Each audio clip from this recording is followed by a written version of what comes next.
नमस्कार दोस्तों, आपका स्वागत है आपके चैनल एग्जाम पनीसा में। तो आज की इस वीडियो में हम पढ़ेंगे तुगलक वंश को और वीडियो के अंत में हाल ही में हुए एग्जामों में पूछे गए इस टॉपिक से संबंधित क्वेश्चनों को भी हल करेंगे। तो आइए शुरू करते हैं आज का टॉपिक। तो दोस्तों, हम दिल्ली सल्तनत को पढ़ रहे हैं और आज का हमारा टॉपिक है तुगलक वंश। लेकिन हम इससे पहले की दो वीडियो में गुलाम वंश और खिलजी वंश को कम्प्लीटली पढ़ चुके हैं और आज हमारा टॉपिक है तुगलक वंश। अगले वीडियो में सैयद वंश पढ़ेंगे, फिर लोधी वंश। तो हमारा पूरा दिल्ली सल्तनत कंप्लीट हो जाएगा। तो आइए शुरू करते हैं आज का टॉपिक तुगलक वंश को। तो तुगलक वंश की अगर हम बात करें तो 1320 से 1414 तक का इसका शासनकाल है। और दोस्तों, इसकी इंपॉर्टेंट बात क्या है कि सर्वाधिक शासनकाल मतलब सर्वाधिक लंबा शासनकाल किसका है, तो तुगलक वंश का है 94 वर्ष।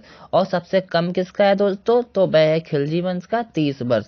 बात करें संस्थापक इसके कौन है, तो गयासुद्दीन तुगलक है। बात करें 1320 से 1325 के बीच में किसका काल था, तो गयासुद्दीन तुगलक का था और इन्होंने 5 साल शासन किया। बात करें गाजी की उपाधि प्रथम सुल्तान, तो गाजी की उपाधि धारण करने वाले जो प्रथम सुल्तान थे वे कौन थे, गयासुद्दीन तुगलक। सिंचाई के लिए नहरों का निर्माण किसने कराया, गयासुद्दीन तुगलक।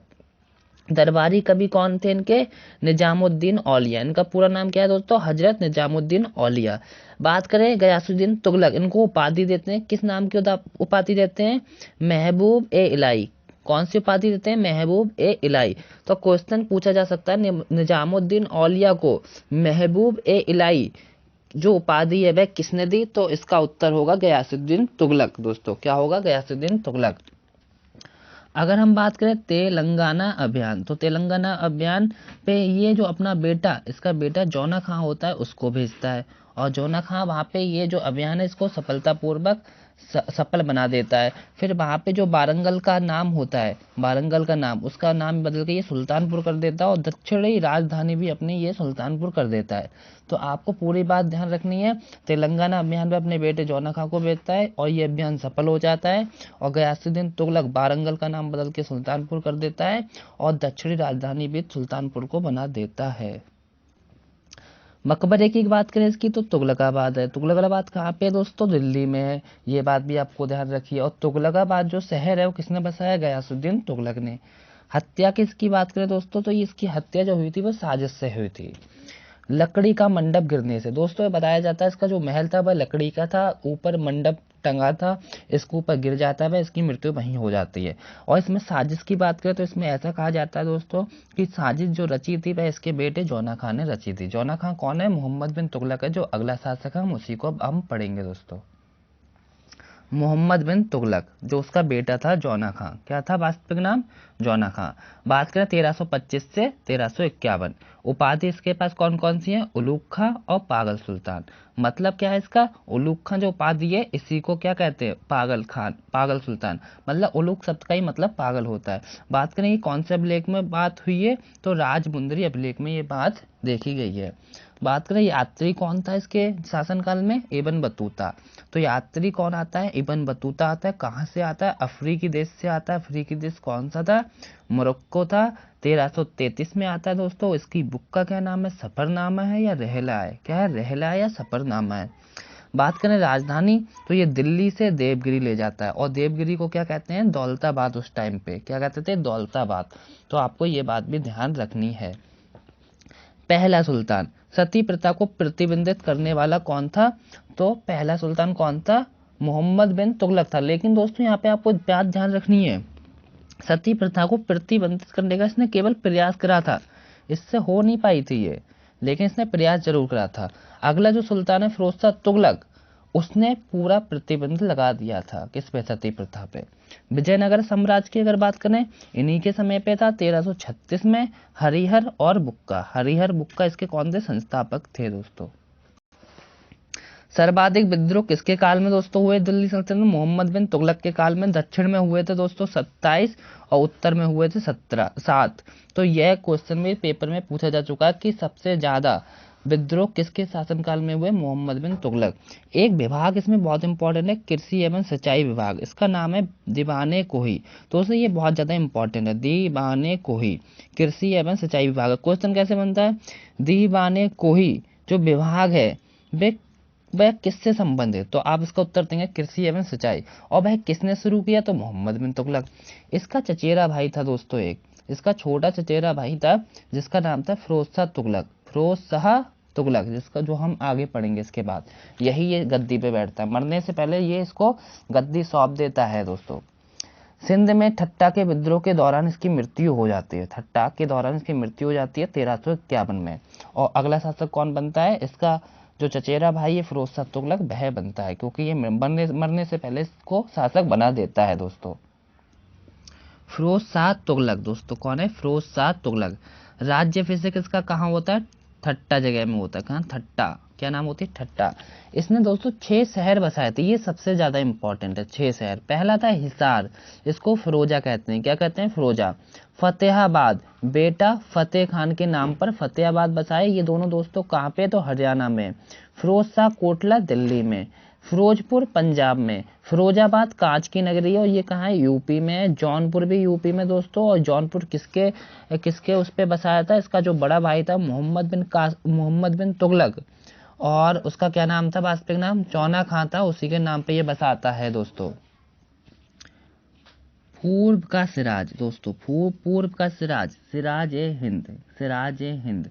तो पूर्व का सिराज किस शहर को कहते हैं, जौनपुर को कहते हैं। किस शहर को कहते हैं, जौनपुर को कहते हैं। जौनपुर किसने बसाया, फिरोज शाह तुगलक ने बसाया। किसके किसके नाम पर बसाया, तो जौना खान के नाम पे बसाया। जौना खान का नाम क्या था, मोहम्मद बिन तुगलक था। कौन था, तो फिरोज शाह तुगलक का बड़ा भाई था दोस्तों। और पूर्व का सिराज का मतलब होता है सिराज ए हिंद। और अगर बात करें तो ये सिराज कुछ नहीं था दोस्तों, ईरान में एक मतलब स्कूल का नाम था बेसिकली, जो मुस्लिम शिक्षा से रिलेटेड था, तो उसी के नाम पर लिखा था पूर्व का सिराज, समझ रहे हैं। तो यही थी इसकी बात। तो ये जो 6 शहर हैं इनको आप बहुत ही ध्यान से पढ़ेंगे, हिसार, फिरोजाबाद, फतेहाबाद, बेटा फतेह खान के नाम पे, आप ये वाला ध्यान रख लीजिए। बेटा इसका कौन था, फतेह खान, तो उसके नाम पे फतेहाबाद। जौनपुर वाला तो कई बार एग्जाम में पूछा भी गया है। और फिरोजाबाद कांच की नगरी के नाम से पूछा जाता है यूपी के एग्जामों में दोस्तों। ब्राह्मणों पर जजिया कर दोस्तों, हमने पढ़ा था मोहम्मद बिन कासिम था सबसे पहले, वही जजिया कर लगा था, लेकिन वो ब्राह्मण, विकलांग, औरतों, बच्चों को छोड़ देता है। लेकिन ये एक ऐसा शासक होता है ब्राह्मणों को भी इसमें शामिल कर लेता है और इन पे भी जजिया कर लगा देता है। जजिया कर क्या है, नॉन मुस्लिम जो होते हैं उन पे ये कर लगाता है। प्रथम सुल्तान सती प्रथा पर प्रतिबंध लगाया दोस्तों, ये बात बहुत ज्यादा इंपॉर्टेंट है। वह सुल्तान कौन है जिसने सती प्रथा पर प्रतिबंध लगाया, ऐसे क्वेश्चन पूछा जाता है तो कौन है, फिरोज शाह तुगलक है। ब्राह्मणों पर जजिया कर किसने लगाया, फिरोज शाह तुगलक। ये दोनों ही क्वेश्चन बहुत ज्यादा इंपॉर्टेंट है। अशोक के टोपरा और मेरठ जो स्तंभ है उनको दिल्ली स्थानांतरित किसने करा था, तो इसी ने किया था। तो किसने किया था, इसी ने किया था। कौन कौन से, टोपरा और मेरठ। बात करें दार उल सिपा दोस्तों क्या था, निःशुल्क चिकित्सालय था, मतलब हॉस्पिटल था जो फ्री था। फिरोज शाह तुगलक इसको लेके आते हैं, दार उल सिपा। और एक चीज लेके आते हैं, दीवाने खैरात। दीवाने खैरात कुछ नहीं था, जनता को आर्थिक मदद देने के लिए विभाग था। क्या नाम था, दीवाने खैरात। खैरात मतलब खैरात बांटना, फ्री में जैसे कहते नहीं है। तो दार उल सिपा निःशुल्क चिकित्सालय था, मतलब फ्री हॉस्पिटल था। बात करें कुतुब मीनार की मंजिल का पुनः निर्माण, तो क्या होता है, बिजली गिर जाती है जो कुतुब मीनार की 5वीं मंजिल पर, तो उसकी मरम्मत ये कराते हैं, पुनः निर्माण कराते हैं 1369 में कुतुब मीनार की 5वीं मंजिल का। बात करें सैनिक का पद कैसा था इनके उसमें, तो अनुवांशिक था, मतलब सैनिक का बेटा सैनिक ही बनेगा दोस्तों। तो यह वाली जो प्रथा थी वह किसके में थी, फिरोज शाह तुगलक में थी दोस्तों आइए अब देखते हैं प्रीवियस ईयर क्वेश्चन जो अभी हाल ही में पूछे गए हैं। पहला प्रश्न है, गयासुद्दीन तुगलक की मृत्यु के बाद गद्दी पर कौन बैठता है दोस्तों, तो गयासुद्दीन तुगलक के बाद कौन बैठता है, इसका बेटा कौन होता है, मोहम्मद बिन तुगलक। कौन होता है, मोहम्मद बिन तुगलक, यही बैठता है। दूसरा प्रश्न, निम्नलिखित में से कौन मोरक्को यात्री मोहम्मद बिन तुगलक के शासनकाल के दौरान भारत आए थे। एसएससी सीपीओ 2022 में, और ये वाला एसएससी एमटीएस 2023 में अभी हाल ही में पूछा गया, काफी लेटेस्ट सवाल है। तो अब्द अल रज्जाक, सुलेमान अल ताजरी, अल मसूदी, इब्न बतूता, तो उसका राइट है इब्न बतूता। 1333 में आया था इब्न बतूता, मोरक्को से आया था दोस्तों। अगला प्रश्न देखें, निम्नलिखित में से कौन तुगलक वंश का शासक नहीं था, तो आपने 3 पढ़े थे, आप उनको ध्यान रखिए। मोहम्मद बिन तुगलक आपने पढ़ा भी, गयासुद्दीन तुगलक पढ़ा, फिरोज शाह तुगलक पढ़ा। रुकनुद्दीन आपने नहीं पढ़ा, तो इसका राइट आंसर क्या है, रुकनुद्दीन। एसएससी एमटीएस 2023 का हाल ही में ये क्वेश्चन है। तो दोस्तों इतना ईजी हो जाता है। जब आप अच्छे से पढ़ते हैं। मोहम्मद बिन तुगलक ने अपनी राजधानी कहाँ स्थानांतरित करी दोस्तों? तो मोहम्मद तुगलक ने अपनी राजधानी कहाँ पे स्थानांतरित करी, ये क्वेश्चन पूछा जाता है। तो दौलताबाद। दौलताबाद कहाँ है? दिल्ली में है दोस्तों। ये बात भी आपको ध्यान रखनी है, एसएससी एमटीएस 2021 में पूछा गया प्रश्न है। तो दोस्तों आपको ये वीडियो कैसी लगी? वीडियो के कमेंट बॉक्स में कमेंट करके हमें ज़रूर बताएं, और वीडियो अच्छी लगी तो वीडियो को लाइक ज़रूर करें और वीडियो को शेयर भी करें दोस्तों। तो आइए ख़त्म करते हैं इस वीडियो को।